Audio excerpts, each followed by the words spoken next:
আকাশবাণী কলকাতা। স্থানীয় সংবাদ পড়ছি নমামি বসুরুদ্র। প্রথমে বিশেষ বিশেষ খবর। রাজ্যে বিধানসভা নির্বাচনে দ্বিতীয় তথা শেষ দফায় আগামীকাল ভোট গ্রহণ। এজন্য কঠোর নিরাপত্তা ব্যবস্থার মধ্যে চলেছে চূড়ান্ত প্রস্তুতি। 7টি জেলায় সকাল 7টায় ভোট গ্রহণ শুরু হবে। প্রথম দফার ভোটের মতোই দ্বিতীয় দফার বিধানসভা ভোট শান্তিপূর্ণ এবং সুষ্ঠু হবে বলে নির্বাচন কমিশন আশ্বাস দিয়েছে। ভোটের মুখে আইন শৃঙ্খলা রক্ষায় 26 জন আইপিএস এবং ডব্লিউবিপিএস আধিকারিককে দেওয়া হচ্ছে অতিরিক্ত দায়িত্ব। মালদার মোথাবাড়িতে 7 বিচারককে হেনস্থার ঘটনায় ধৃত আইনজীবী মোফাক্কারুল ইসলাম এবং একরামুল বাগানীকে 14 দিনের জেল হেফাজতে পাঠানো হয়েছে। রাজ্যের বিভিন্ন জেলায় আজও দমকা হাওয়া সহ বৃষ্টির সম্ভাবনা। আইএসএল ফুটবলে ইস্টবেঙ্গল ওড়িশা এফসির বিরুদ্ধে খেলবে। আসছে বিস্তারিত খবরে। রাজ্য বিধানসভা নির্বাচনের দ্বিতীয় তথা শেষ দফায় আগামীকাল ভোট গ্রহণ। এজন্য জোর কদমে চলেছে চূড়ান্ত প্রস্তুতি। দ্বিতীয় দফার প্রচারাভিযান গত সন্ধ্যায় শেষ হওয়ার পর শুরু হয় সাইলেন্স পিরিয়ড। আদপে 7টি জেলা হলেও কলকাতা উত্তর ও দক্ষিণ মিলিয়ে মোট 8টি নির্বাচনী জেলায় আগামীকাল সকাল 7টায় ভোট গ্রহণ শুরু হবে। 3,21,73,837 জন ভোটার এই দফায় তাদের গণতান্ত্রিক অধিকার প্রয়োগ করবেন। এর মধ্যে মহিলা ভোটারের সংখ্যা 1,57,37,000 কিছু বেশি। তৃতীয় লিঙ্গের ভোটার রয়েছেন 792 জন। সুপ্রিম কোর্টের নির্দেশ মতো অ্যাপিলেট ট্রাইব্যুনালে তালিকা প্রকাশের পর এই সংখ্যা বদল হতে পারে। দ্বিতীয় দফায় প্রতিদ্বন্দ্বিতার আসরে রয়েছেন 1,448 জন প্রার্থী। মহিলা প্রার্থীর সংখ্যা 220 জন। আয়তনের নিরিখে সবথেকে বড় বিধানসভা কেন্দ্র নদিয়ার কল্যাণী এবং সবচেয়ে ছোট কলকাতার জোড়াসাঁকো। অন্যদিকে হুগলির চুঁচুড়া বিধানসভার ভোটার সংখ্যা সর্বাধিক 2,75,715। সবচেয়ে কম ভোটার রয়েছেন উত্তর 24 পরগনার ভাটপাড়ায় 1,17,195 জন। মোট 2,321 কোম্পানি কেন্দ্রীয় বাহিনী এই দফায় মোতায়েন করা হচ্ছে। দ্বিতীয় দফায় 39,301টি প্রধান ও 1,700 অক্সিলিয়ারি সহ 41,001টি ভোট গ্রহণ কেন্দ্র খোলা হচ্ছে। এর মধ্যে শহরাঞ্চলে 14,218 এবং গ্রামাঞ্চলে ভোট গ্রহণ কেন্দ্রের সংখ্যা 25,083টি। মহিলা পরিচালিত ভোট গ্রহণ কেন্দ্র 8,845টি। বিশেষভাবে সক্ষম ব্যক্তিরা 13টি ভোট গ্রহণ কেন্দ্র পরিচালনা করবেন। উল্লেখ্য, রাজ্যে প্রথম দফা নির্বাচনে গত 23 এপ্রিল রেকর্ড 93.19% ভোট পড়ে। এদিকে রাজ্যে দ্বিতীয় দফার ভোট গ্রহণ নিয়ে তৎপর নির্বাচন কমিশন। গোটা প্রক্রিয়া অবাধ, সুষ্ঠু ও নিরপেক্ষ রাখতে কমিশনের পক্ষ থেকে একগুচ্ছ পদক্ষেপ নেওয়া হচ্ছে। একটি প্রতিবেদন। দ্বিতীয় দফার ভোট গ্রহণকে সামনে রেখে রাজ্য জুড়ে প্রস্তুতি আরও জোরদার করেছে নির্বাচন কমিশন। প্রথম দফার অভিজ্ঞতাকে কাজে লাগিয়ে এবার আরও সুসংহত ও কঠোর নিরাপত্তা ব্যবস্থারও পরিকল্পনা করা হয়েছে, যাতে ভোট প্রক্রিয়া সম্পূর্ণ অবাধ, সুষ্ঠু ও শান্তিপূর্ণ থাকে। কমিশনের দাবি, নির্বাচনকে আলাদা আলাদা দফায় ভাগ করে দেখা হলেও প্রস্তুতি নেওয়া হয়েছে সমগ্র রাজ্যের জন্য একযোগে। প্রথম দফায় প্রশাসন, রাজনৈতিক দল, প্রার্থী, পুলিশ ও কেন্দ্রীয় বাহিনীর সমন্বিত উদ্যোগে শান্তিপূর্ণ ভোট হয়েছে বলেই মত কমিশনের। সেই অভিজ্ঞতার ভিত্তিতে দ্বিতীয় দফায় আরও নিখুঁত পরিকল্পনা করা হয়েছে। প্রথম দফায় প্রায় 93% ভোটদানের হারকে একটি বড় সাফল্য হিসেবে দেখছে কমিশন। দ্বিতীয় দফায় আসনের সংখ্যা তুলনামূলক কম হওয়ায় নিরাপত্তা বাহিনীর মোতায়েন এবং নজরদারি আরও কার্যকর হবে বলে মনে করা হচ্ছে। প্রথম দফায় ব্যবহৃত প্রোটোকল ইতিমধ্যে পরীক্ষিত হওয়ায় সেটিকে মূল ভিত্তি করে সামান্য পরিবর্তন এনে আরও শক্তিশালী করা হচ্ছে। ভোটের আগে বিভিন্ন জায়গায় অশান্তির অভিযোগ উঠলেও কমিশনের বক্তব্য, এ ধরনের বিচ্ছিন্ন ঘটনা নতুন নয়। কমিশনের আশ্বাস, আইন শৃঙ্খলা রক্ষায় পুলিশ ও কেন্দ্রীয় বাহিনী সম্পূর্ণ প্রস্তুত রয়েছে এবং কোনোভাবেই ভোট প্রক্রিয়ায় বিঘ্ন ঘটতে দেওয়া হবে না। অভিরূপ ভট্টাচার্য, আকাশবাণী সংবাদ, কলকাতা। প্রথম দফার ভোটের মতোই পশ্চিমবঙ্গে দ্বিতীয় দফার বিধানসভা ভোট অবাধ ও শান্তিপূর্ণ সুষ্ঠু হবে বলে নির্বাচন কমিশন আশ্বাস দিয়েছে। রাজ্যের মুখ্য নির্বাচনী আধিকারিক মনোজ কুমার আগরওয়াল জানিয়েছেন, মানুষের মধ্যে ভোট দেওয়ার ব্যাপারে যে প্রবল আগ্রহ তৈরি হয়েছে তা তিনি জেলা সফরে প্রত্যক্ষ করেছেন। দ্বিতীয় দফায় আসন সংখ্যা কম, ফলে এলাকা নিয়ন্ত্রণ বা এরিয়া ডমিনেশন আরও কার্যকরভাবে করা সম্ভব হবে বলেও মত প্রকাশ করেন তিনি। আমি গিয়েছি, যে আছে 4-5টা জেলা গিয়েছি, আমরা অনেক লোকের সাথে কথা বললাম। প্রত্যেক মানুষ রেডি আছে ভোট দেওয়ার জন্য। এন্ড এখন একটা মাপদণ্ড হয়ে গেছে 93% ইন দ্য ফেজ 1। প্রত্যেক মানুষই বললো কি আমরা বুঝে গেছি কি ভোট আমাদের রাইট আছে, আমরা গিয়ে ভোট দেবো। আপনার সিট যেটা আছে ফার্স্ট ফেজে 152 ছিল, এখন 142 আছে। তো আমাদের এরিয়া ডমিনেশন আর ভালো হবে সেকেন্ড ফেজে। আশা করবো আমরা একদম ফ্রি অ্যান্ড ফেয়ার ইলেকশন করাতে পারবো, যেমন ফার্স্ট ফেজে হয়েছিল। দ্বিতীয় দফার ভোটের প্রাক্কালে ওয়েবকাস্টিং ক্যামেরা ব্যবস্থাপনা ও তথ্য সংরক্ষণ নিয়ে রাজ্যের মুখ্য নির্বাচনী আধিকারিকের দপ্তর নতুন নির্দেশিকা জারি করেছে। গত সন্ধ্যায় জারি হওয়া নির্দেশে জানানো হয়েছে, ভোট গ্রহণ শেষ হওয়ার পর নির্দিষ্ট প্রক্রিয়া মেনে ক্যামেরা খুলে তা সংরক্ষণের ব্যবস্থা করতে হবে। একই সঙ্গে রিটার্নিং অফিসারদের তত্ত্বাবধানে দ্রুত পোলিং পার্টিকে নির্ধারিত নিরাপত্তা বিধি মেনে রিসিভিং সেন্টারে পাঠানোর ব্যবস্থা করার নির্দেশ দেওয়া হয়েছে। গোটা প্রক্রিয়া কঠোরভাবে মেনে চলার কথা বলেছে কমিশন। দ্বিতীয় দফার ভোটের মুখে ২৬ জন আইপিএস এবং ডব্লিউবিপিএস আধিকারিককে বিভিন্ন পুলিশ জেলা এবং পুলিশ কমিশনারেটের আইন শৃঙ্খলা রক্ষার জন্য অতিরিক্ত দায়িত্ব দেওয়া হয়েছে। ডায়মন্ড হারবার পুলিশ জেলার জন্য আইপিএস সামির আহমেদ ও জর্জ অ্যালেন জন এবং ডব্লিউবিপিএস আকাশদীপ গেহলটকে অতিরিক্ত দায়িত্ব দেওয়া হয়েছে। একইভাবে সুন্দরবন, বারুইপুর, বনগাঁ, বসিরহাট, রানাঘাট, বারাসাত, কৃষ্ণনগর পুলিশ জেলা, হুগলি ও হাওড়া গ্রামীণ, চন্দননগর, ব্যারাকপুর, হাওড়া পুলিশ কমিশনারেট এবং পূর্ব বর্ধমানের জন্য অতিরিক্ত দায়িত্ব দিয়ে নিয়ে আসা হয়েছে উচ্চপদস্থ পুলিশ আধিকারিকদের। রাজ্য পুলিশের তরফ থেকে জানিয়ে দেওয়া হয়েছে, আজ সকাল 10টার মধ্যে এই আধিকারিকরা নিজ নিজ এলাকায় পৌঁছে দায়িত্ব গ্রহণ করবেন। রাজ্য পুলিশের ডিজি সিদ্ধিনাথ গুপ্তার কার্যকালের মেয়াদ আরও 6 মাস বাড়ানো হয়েছে। স্বরাষ্ট্রমন্ত্রকের আবেদনে সায় দিয়ে মন্ত্রিসভা নিয়োগ সংক্রান্ত কমিটি এই সিদ্ধান্ত নেয়। আগামী 30 এপ্রিল তাঁর অবসর গ্রহণের কথা ছিল, কিন্তু রাজ্যে ভোট প্রক্রিয়া চালু থাকায় ডিজি পদ ফাঁকা রাখা সম্ভব নয়। এত অল্প সময়ের মধ্যে নতুন ডিজি নিয়োগ করাও সমস্যার, সে কারণেই এই মেয়াদ বৃদ্ধি। এর ফলে রাজ্য পুলিশের কাজে আর কোনো বাধা রইল না বলে মনে করা হচ্ছে। আজকের প্রসঙ্গে এবারের বিষয়ে নতুন সরকারের কাছে মানুষের প্রত্যাশা। রাত পোহালেই দ্বিতীয় দফার নির্বাচন, তার আগে সমাজের বিভিন্ন ক্ষেত্রের মানুষের সঙ্গে কথা বলে অষ্টাদশ বিধানসভা গঠনের পর নতুন সরকারের কাছে তাদের কি প্রত্যাশা জানতে চেষ্টা করেছেন আমাদের প্রতিনিধিরা। আকাশবাণী সংবাদ বিভাগ প্রযোজিত অনুষ্ঠানটি শুনবেন আজ রাত 8টায় গীতাঞ্জলি, ডিটিএইচ বাংলা এবং আকাশবাণী সংবাদ কলকাতার সোশ্যাল মিডিয়া প্ল্যাটফর্মে। স্থানীয় সংবাদ শুনছেন আকাশবাণী কলকাতা কেন্দ্র থেকে। মালদার মোথাবাড়িতে এসআইআরের কাজে যুক্ত 7 বিচারককে ঘেরাও করার ঘটনায় ধৃত আইনজীবী মোফাক্কারুল ইসলাম ও একরামুল বাগানিকে ফের 14 দিনের জেল হেফাজতের নির্দেশ দিয়েছে কলকাতার বিশেষ এনআইএ আদালত। বিচারক সুকুমার রায় গতকাল জানিয়েছেন, 11ই মে পরবর্তী শুনানির দিন এনআইএকে লিখিত রিপোর্ট জমা দিতে হবে। দ্বিতীয় দফা ভোটের আগে রাজ্যের বিভিন্ন এলাকা থেকে অশান্তির খবর এসেছে। উত্তর 24 পরগনার বীজপুর বিধানসভা কেন্দ্রে হালি শহর খাসবটি বুয়ারিতলা এলাকায় এক তৃণমূল কংগ্রেস কর্মী গতরাতে গুলিবিদ্ধ হন। বাড়ি ফেরার সময় বছর 28-এর প্রসেনজিৎ মৌলিক ওরফে রাজাকে লক্ষ্য করে কয়েকজন দুষ্কৃতী গুলি চালায়, তার পেটে গুলি লাগে। আশঙ্কাজনক অবস্থায় কল্যাণী জওহরলাল নেহরু হাসপাতালে সে চিকিৎসাধীন। মুখে মাস্ক থাকার কারণে দুষ্কৃতীদের শনাক্ত করা যায়নি। এই ঘটনায় বিজেপির দিকে অভিযোগ উঠলেও তা অস্বীকার করা হয়েছে। এদিকে জেলার জগদ্দলে তৃণমূল কংগ্রেস ও বিজেপির মধ্যে সংঘর্ষের ঘটনায় ধৃত 4 জনকে পুলিশ গতকাল একদিনের জেল হেফাজতে পাঠায়। আজ তাদের ফের আদালতে তোলা হচ্ছে। কলকাতা পুলিশের এসটিএফ চিতপুর থানা এলাকার বিটি রোড থেকে প্রচুর আগ্নেয়াস্ত্র সহ এক ব্যক্তিকে গ্রেপ্তার করেছে। শামীম আলম নামে বিহারের নওদার বাসিন্দা বছর 40-এর ওই ব্যক্তির কাছ থেকে 3টি সিঙ্গেল শটার, একটি 7mm পিস্তল সহ প্রচুর কার্তুজ উদ্ধার হয়। ধৃতকে আজ আদালতে পেশ করা হবে।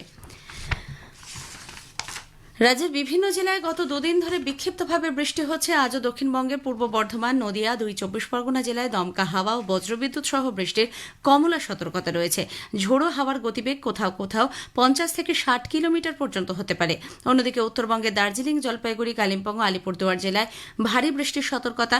মৎস্যজীবীদের আগামী শুক্রবার পর্যন্ত পশ্চিমবঙ্গ এবং সংলগ্ন উত্তর ওড়িশা উপকূলের দিকে যেতে নিষেধ করা হয়েছে। আইএসএল ফুটবলের ম্যাচে আজ ইস্টবেঙ্গল ওড়িশা এফসির বিরুদ্ধে খেলবে। সল্টলেকের যুব ভারতী ক্রীড়াঙ্গনে খেলা শুরু হবে সন্ধ্যে 7:30টায়। 8 ম্যাচে 4টিতে জয়, 3টি ড্র, 1 ম্যাচে পরাজিত হয়ে 15 পয়েন্ট সংগ্রহ করে ইস্টবেঙ্গল লিগ তালিকায় 6ষ্ঠ স্থানে রয়েছে।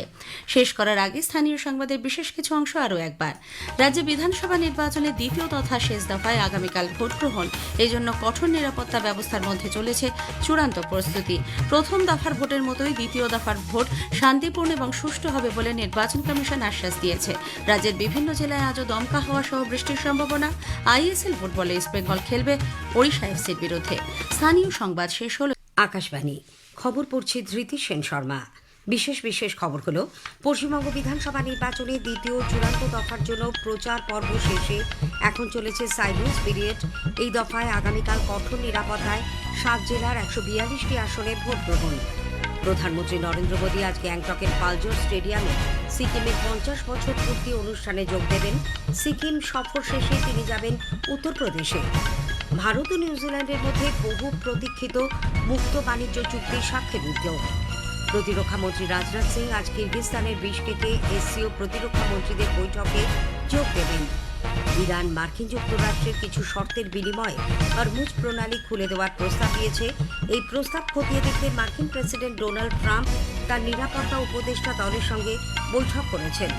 গ্রীষ্মের মরশুমে সম্ভাব্য তাপপ্রবাহজনিত পরিস্থিতি মোকাবিলায় প্রস্তুতি জোরদার করতে কেন্দ্রীয় স্বাস্থ্য ও পরিবার কল্যাণ মন্ত্রক রাজ্য ও কেন্দ্রশাসিত অঞ্চলগুলির প্রতি আহ্বান জানিয়েছে। আইপিএল ক্রিকেটে আজ পাঞ্জাব কিংস রাজস্থান রয়্যালসের মুখোমুখি হবে। আসছে বিস্তারিত খবরে। পশ্চিমবঙ্গ বিধানসভা নির্বাচনের দ্বিতীয় চূড়ান্ত দফায় ৮ নির্বাচনী জেলার মোট ১৪২টি আসনে আগামীকালের ভোটের জন্য চূড়ান্ত প্রস্তুতি চলেছে। প্রচার পর্ব গত সন্ধ্যায় শেষ হয়। এখন চলেছে সাইলেন্স পিরিয়ড। ভোট কর্মীরা কিছুক্ষণের মধ্যেই নির্বাচনের জন্য প্রয়োজনীয় সরঞ্জাম নিয়ে ভোট গ্রহণ কেন্দ্রের উদ্দেশ্যে রওনা দেবেন। দ্বিতীয় দফায় আগামীকালের ভোট গ্রহণের জন্য প্রার্থী আছেন ১,৪৪৮ জন। এর মধ্যে মহিলা প্রার্থীর সংখ্যা ২২০। ৩,২১,৭৩,৮৩৭ জন ভোটদাতা ৪১,০০০ ভোট গ্রহণ কেন্দ্রে তাদের গণতান্ত্রিক অধিকার প্রয়োগ করবেন। আয়তনের নিরিখে সবচেয়ে বড় বিধানসভা কেন্দ্র কল্যাণী এবং সবচেয়ে ছোট জোড়াসাঁকো। বিধানসভা নির্বাচনে প্রথম দফায় ভোট নেওয়া হয় ২৩শে এপ্রিল। ১৬টি জেলার ১৫২টি আসনে রেকর্ড ৯৩.১৯% ভোট পড়ে। ভোট গণনা ৪ঠা মে। এদিকে প্রথম দফার ভোটের মতোই পশ্চিমবঙ্গে দ্বিতীয় দফার বিধানসভার ভোট অবাধ, শান্তিপূর্ণ ও সুষ্ঠু হবে বলে নির্বাচন কমিশন আশ্বাস দিয়েছে। মুখ্য নির্বাচনী আধিকারিক মনোজ কুমার আগরওয়াল জানিয়েছেন, মানুষের মধ্যে ভোট দেওয়ার ব্যাপারে যে প্রবল আগ্রহ তৈরি হয়েছে তা তিনি জেলা সফরে প্রত্যক্ষ করেছেন। শ্রী আগরওয়াল আরও বলেন, দ্বিতীয় দফায় আসন সংখ্যা কম, ফলে এলাকা নিয়ন্ত্রণ বা এরিয়া ডমিনেশন আরও কার্যকরভাবে সম্ভব হবে। আমি গিয়েছি যে আছে ৪-৫টা জেলা গিয়েছি, আমরা অনেক লোকের সাথে কথা বললাম, প্রত্যেক মানুষ রেডি আছে ভোট দেওয়ার জন্য। অ্যান্ড এখন একটা মাপদণ্ড হয়ে গেছে 93% ইন দ্য ফেজ 1। প্রত্যেক মানুষই বললো কি আমরা বুঝে গেছি কি ভোট আমাদের রাইট আছে, আমরা গিয়ে ভোট দেবো। আপনার সিট যেটা আছে ফার্স্ট ফেজে 152 ছিল, এখন 142 আছে। তো আমাদের এরিয়া ডমিনেশন আর ভালো হবে সেকেন্ড ফেজে। আশা করবো আমরা একদম ফ্রি অ্যান্ড ফেয়ার ইলেকশন করাতে পারবো, যেমন ফার্স্ট ফেজে হয়েছিল। এদিকে পশ্চিমবঙ্গে দ্বিতীয় দফার ভোটের আগে ২৬ জন আইপিএস এবং ডব্লিউবিপিএস আধিকারিককে বিভিন্ন পুলিশ জেলা ও পুলিশ কমিশনারেটের আইন শৃঙ্খলা রক্ষার অতিরিক্ত দায়িত্ব দেওয়া হয়েছে। ভোটের আগে রাজ্যপাল আর.এন. রবির উদ্যোগে লোক ভবনের তরফে হেল্পলাইন নম্বর চালু হয়েছে। এই নম্বরগুলি হল 03322001022 এবং 1023। ১০ই মে পর্যন্ত নাগরিকরা এই হেল্পলাইনে ভোট গ্রহণের সমস্যা ও নিরাপত্তা বিষয়ে অভিযোগ জানাতে পারবেন। আজকের প্রসঙ্গের এবারের বিষয়ে নতুন সরকারের কাছে মানুষের প্রত্যাশা। রাত পোহারে দ্বিতীয় দফার নির্বাচন, তার আগে সমাজের বিভিন্ন ক্ষেত্রের মানুষের সঙ্গে কথা বলে অষ্টাদশ বিধানসভা গঠনের পর নতুন সরকারের কাছে তাদের কী প্রত্যাশা তা জানার চেষ্টা করছেন আমাদের প্রতিনিধিরা। আকাশবাণীর সংবাদ বিভাগ প্রযোজিত অনুষ্ঠানটি শুনবেন রাত ৮টায় গীতাঞ্জলি, ডিটিএইচ বাংলা এবং আকাশবাণীর সংবাদ কলকাতার সোশ্যাল মিডিয়া প্ল্যাটফর্মে। প্রধানমন্ত্রী নরেন্দ্র মোদী আজ গ্যাংটকের পালজোর স্টেডিয়ামে সিকিমের 50 বছর পূর্তি অনুষ্ঠানে যোগ দেবেন। সেখানে তার ৪,০০০ কোটি টাকার বহুমুখী উন্নয়ন প্রকল্পের উদ্বোধন ও শিলান্যাস করার কর্মসূচি রয়েছে। সিকিম সরকার এই উপলক্ষে এক বর্ণাঢ্য সাংস্কৃতিক অনুষ্ঠানের আয়োজন করেছে। একতার ১,০০০ পদক্ষেপ শীর্ষক ওই অনুষ্ঠানে ১,৫০০-এরও বেশি স্থানীয় কলাকুশলী অংশ নেবেন। উল্লেখ্য, দুদিনের সফরে প্রধানমন্ত্রী গতকালই সিকিম পৌঁছন। এদিকে সিকিম সফর শেষে প্রধানমন্ত্রী আজই দুদিনের উত্তরপ্রদেশ সফরে যাবেন। বিকেলে বারাণসী পৌঁছে তিনি মহিলা সম্মেলনে যোগ দেবেন। আগামীকাল তার কাশী বিশ্বনাথ মন্দিরে পুজো দেওয়ার কথা। লাদাখের উপরাজ্যপাল বিনয় কুমার সাক্সেনা 5টি নতুন জেলা তৈরির অনুমোদন দিয়েছেন। এর ফলে ওই কেন্দ্রশাসিত অঞ্চলে জেলার সংখ্যা বেড়ে হবে 7। লে এবং কার্গিলের পর নতুন অনুমোদিত জেলাগুলি হল নুব্রা, শাম, চাংথাং, জান্সকার এবং দ্রাস। মধ্যপ্রদেশ সরকার রাজ্যে অভিন্ন দেওয়ানি বিধি কার্যকর করার সম্ভাব্য দিক খতিয়ে দেখতে একটি উচ্চ পর্যায়ের কমিটি গঠন করেছে। গতকাল এই সংক্রান্ত একটি নির্দেশিকা জারি করা হয়। সুপ্রিম কোর্টের প্রাক্তন বিচারপতি রঞ্জনা প্রসাদ দেশাই কমিটির নেতৃত্ব দেবেন। ভারত ও নিউজিল্যান্ডের মধ্যে আনুষ্ঠানিকভাবে বহু প্রতীক্ষিত মুক্ত বাণিজ্য চুক্তি এফটিএ স্বাক্ষরিত হয়েছে। নতুন দিল্লিতে গতকাল কেন্দ্রীয় বাণিজ্য ও শিল্পমন্ত্রী পীয়ূষ গোয়েল এবং নিউজিল্যান্ডের বাণিজ্য ও বিনিয়োগ মন্ত্রী টড ম্যাকলের উপস্থিতিতে এই চুক্তি স্বাক্ষরিত হয়। গত ডিসেম্বরে চূড়ান্ত হওয়া চুক্তি অনুসারে ভারতীয় রপ্তানি ক্ষেত্রে 100% শুল্ক ছাড়ের বিষয়টি সুনিশ্চিত হবে। বাণিজ্যমন্ত্রী পীয়ূষ গোয়েল এই উপলক্ষে প্রধানমন্ত্রী নরেন্দ্র মোদীর বার্তা পাঠ করেন। এক বার্তায় শ্রী মোদী এই চুক্তিকে অভিন্ন উন্নয়ন এবং আরও নিবিড় আন্তর্জাতিক সহযোগিতা বাড়াতে ঐতিহাসিক পদক্ষেপ হিসেবে অভিহিত করেন। নিউজিল্যান্ডের বাণিজ্য ও বিনিয়োগ মন্ত্রী টড ম্যাকলেও সে দেশের প্রধানমন্ত্রী ক্রিস্টোফার লুক্সেনের বার্তা পাঠ করেন। লুক্সেন জানিয়েছেন, ভারত বিশ্বের অন্যতম বৃহত্তম এবং দ্রুত বিকাশশীল অর্থনীতির দেশ। দুদেশের মধ্যে মুক্ত বাণিজ্য চুক্তি উভয়ের জন্যই ব্যাপক সুযোগ তৈরি করবে। প্রধানমন্ত্রী নরেন্দ্র মোদী ভারত নিউজিল্যান্ড মুক্ত বাণিজ্য চুক্তি স্বাক্ষরকে স্বাগত জানিয়েছেন। সামাজিক মাধ্যমে এক বার্তায় শ্রী মোদী এই চুক্তিকে দুদেশের অংশীদারিত্বের ক্ষেত্রে এক ঐতিহাসিক সন্ধিক্ষণ হিসেবেও অভিহিত করেন। রাষ্ট্রসংঘের সাধারণ সভার 80তম অধিবেশনের সভাপতি আন্না লেনা বেয়ারবক আজ নতুন দিল্লিতে বিদেশমন্ত্রী ড সুব্রমণিয়াম জয়শঙ্করের সঙ্গে সাক্ষাৎ করবেন। পারস্পরিক স্বার্থ সংশ্লিষ্ট বিভিন্ন বিষয়ে তাঁদের মধ্যে কথাবার্তা হবে। প্রতিরক্ষামন্ত্রী রাজনাথ সিং আজ কিরগিজস্তানের বিশকেকে সাংঘাই সহযোগিতা সংগঠন এসসিওর প্রতিরক্ষামন্ত্রীদের বৈঠকে যোগ দেবেন। সমাজ মাধ্যমে এক বার্তায় শ্রী সিং বলেন, বর্তমানে বিভিন্ন দেশের নিরাপত্তাজনিত চ্যালেঞ্জের মধ্যেই বিশ্ব শান্তির লক্ষ্যে ভারতের দায়বদ্ধতার প্রতি তিনি বৈঠকে আলোকপাত করবেন। এ খবর আপনারা শুনছেন আকাশবাণী থেকে। ইরান মার্কিন যুক্তরাষ্ট্রের কিছু শর্তের বিনিময়ে হরমুজ প্রণালী খুলে দেওয়ার প্রস্তাব দিয়েছে বলে জানা গেছে। ট্রাম্প প্রশাসনকে নতুন এই শর্ত আরোপ করে তেহরান জানিয়েছে, মার্কিন যুক্তরাষ্ট্র সে দেশের বন্দরের ওপর থেকে নিষেধাজ্ঞা তুলে নিলে এবং সংঘর্ষের অবসান ঘটালে তবেই তারা হরমুজ খুলে দেবে বলে ইরান জানিয়েছে।